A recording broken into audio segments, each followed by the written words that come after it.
शहर से दूर एक वीरान गांव में एक पुरानी हवेली थी जिसे लोग खामोश हवेली कहते थे। इस हवेली के बारे में कहा जाता था कि वहां से रात के वक्त अजीब सी आवाजें आती थीं। लोगों का मानना था कि वहां किसी जिन्न या भूत का साया है। आदिल एक नौजवान तालीमी रिसर्चर था जो पुरानी जगहों की तारीख और उनसे जुड़ी हुई कहानियों पर तहकीक करता था। जब उसे खामोश हवेली के बारे में पता चला तो वो इस जगह की हकीकत जानने के लिए बेचैन हो गया। मुझे वहां जाना ही होगा, आदिल ने अपनी डायरी में लिखा। पहली रात हवेली में कदम। आदिल शाम होते ही हवेली पहुंचा। हवेली बाहर से ही डरावनी लग रही थी, टूटी फूटी दीवारें, जाले और अंदर से आती सरसराहट। लेकिन आदिल ने अपने डर को नजरअंदाज करते हुए अंदर कदम रखा। जैसे ही वो अंदर दाखिल हुआ, हवेली की फिजा और भी भारी लगने लगी। हर कदम पे फर्श चरचराता और दीवारों से सायों का अक्स दिखाई देता।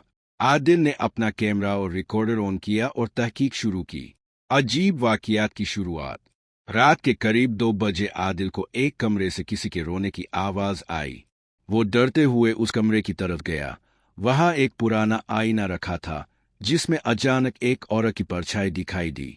औरत सफेद कपड़े पहने हुए थी और उसके बाल खुले हुए थे। तुम यहां क्यों आए हो? एक सर्द आवाज गूंजी।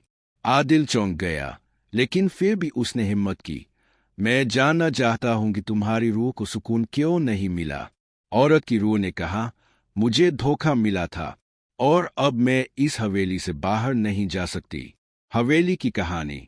औरत की रूह ने बताया कि उसका नाम फिरदौस था।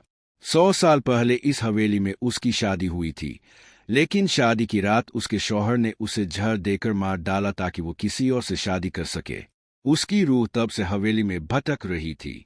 मुझे इंसाफ दिलाओ, तभी मुझे सुकून मिलेगा, फिरदौस ने कहा। आदिल ने शहर वापस जाकर उस जमाने की पुरानी फाइलें, दस्तावेज और अखबार खंगाले।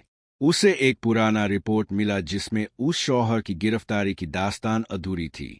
आदिल ने एक डॉक्यूमेंट्री बनाई जिसमें सारी हकीकत उजागर की और फिरदौस की कहानी लोगों तक पहुंचाई। जब वो वापस हवेली गया और डॉक्यूमेंट्री की आखिरी कॉपी आईने के सामने रखी, तो हवेली के अंदर अचानक एक ठंडी हवा चली। फिरदौस की रूह आईने से बाहर आई, मुस्कुराई और कहा, शुक्रिया, अब मैं आजाद हूं। और फिर वो रोशनी में बदलकर फना हो गई। हवेली अब खामोश नहीं थी, लेकिन डरावनी भी नहीं। वहां अब हर साल लोग फिरदौस की याद में एक चैरिटी इवेंट करते, जिससे गांव के लोग फायदा उठाते। आदिल ने न सिर्फ एक कहानी को उजागर किया, बल्कि एक भटकी हुई रूह को सुकून भी दिया। और उसकी डायरी में आखिरी लफ्ज थे, हर कहानी में एक रूह होती है, कुछ भटकी हुई और कुछ मुकम्मल होने को बेताब।